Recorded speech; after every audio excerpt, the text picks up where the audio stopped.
안녕하세요, 혜등이들 닥터혜자입니다. 네, 오늘은 눈 밑에 이 눈 밑이라는 특수한 부위에 지방, 정체모를 콜라겐 주사, 필러를 맞았는데 유거점이 생겼다든지 스컬트라나 주베룩이나 울트라코르라고 뭔가가 이제 생겼다든지 아니면 내가 옛날에 정말 미용실에서 아는 이모 따라서 넣은 이것들이 만드는 문제에 대해서 눈 밑 이물질에 대해서 한번 얘기를 드려보려고 하는데요. 이 눈밑은 다른 부위랑은 다른 특징이 있어요. 굉장히 피부가 얇다는 건데요. 이제 피부와 근육 자체도 얇고 노화에 1차로 직격탄을 맞는 부위이기도 하죠. 그리고 다른 부위와 달리 뼈가 바닥에 아주 받치는 게 많이 없고 이 눈밑에 이렇게 튀어나온 이 부분은 이렇게 넣다 보면 이 바로 밑에 안구가 있거든요. 아주 탄탄한 뼈막이 있고 받쳐주는 그런 부위가 아니고 피부가 얇기 때문에 뭔가를 잘못 넣었을 때 결절이 생기거나 뭉치면 이렇게 속에서 그냥 가려지지가 않고 밖으로 티가 좀 잘 나게 돼요. 그래서 좀 여기는 다른 부위 이물질과는 조금 다른 접근을 해야 한다라고 저는 생각을 합니다. 그래서 이런 독특한 특징 때문에 저번 시간에 말씀드렸던 뭐 인모드니 울세라니 뭐 아큐리프트니 이런 기계를 이용하기가 사실 되게 어려워요. 인모드나 울세라 같은 경우는 팁 자체의 사이즈도 있어서 우리가 원하는 부위에 딱 이제 효과를 보기도 어렵기도 하고요. 피부가 너무 얇기 때문에 이거를 효과적으로 너무 하려다 보면 전체적으로 훅 꺼진 느낌 자체가 날 수도 있거든요. 그리고 아큐리프트나 지방 흡입 같은 경우에는 사실 이부에 정말 잘못했다가는 꺼지는 주름 같은 걸 만들거나 정말 운이 나쁘면 피부의 상태가 안 좋아질 수도 있어서 사실 수술을 해서 눈밑지방 재배치와 같은 경결막 절개라든지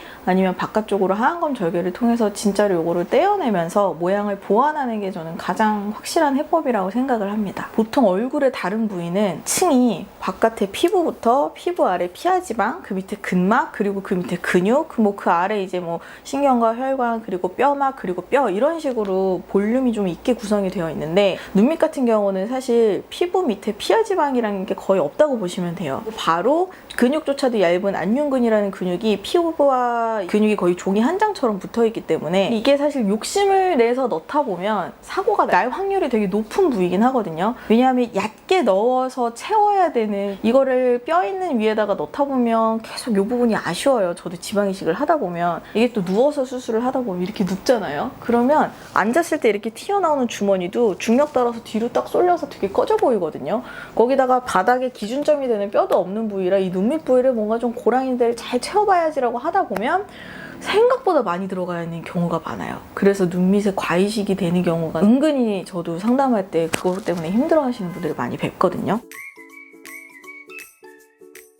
보통 이런 지방 이식을 제거를 할 때 샌드위치처럼 여기는 빵, 여기는 양상추, 여기는 햄 이런 식으로 딱딱 경계져 있는 게 아니라 밖으로 보이는 지방이나 이물질들은 제일 많이 들어가 있는 층이 우리 경막과 근육 사이고 지방을 이제 처음에 넣어주신 선생님도 여러 층으로 나눠서 잘 넣어드리고 싶은 마음에 여러 층에 나눠서 넣는 경우가 많거든요.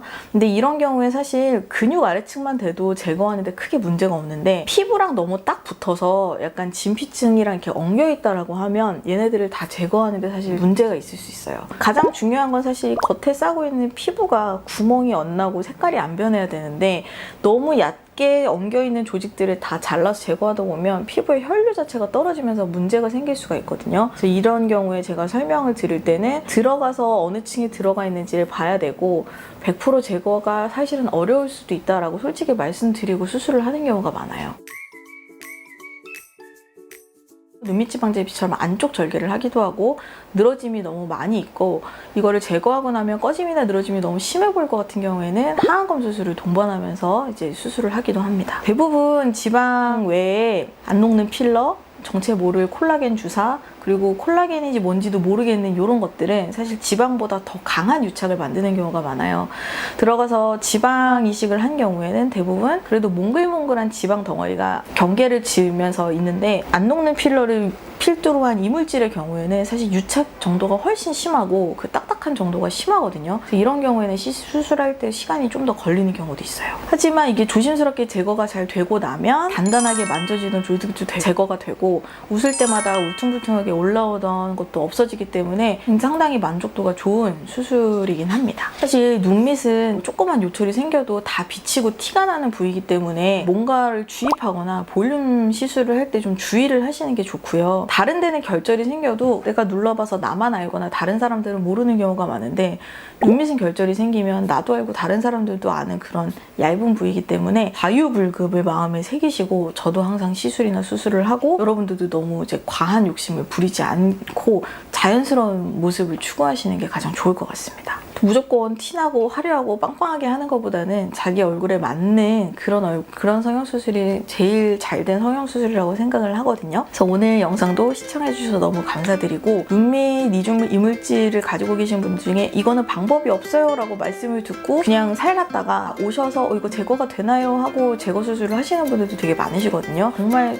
좀 제거가 어려운 경우도 있겠지만 만약 포기하고 계셨던 분들이라면 그래도 상담을 한번 받아보시는 게, 방법이 항상 없는 것만은 아니니까 대안이 되었으면 오늘의 영상이 하는 마음에서 제작을 해봤습니다. 닥터의자는 항상 여러분들의 눈밑을 응원합니다.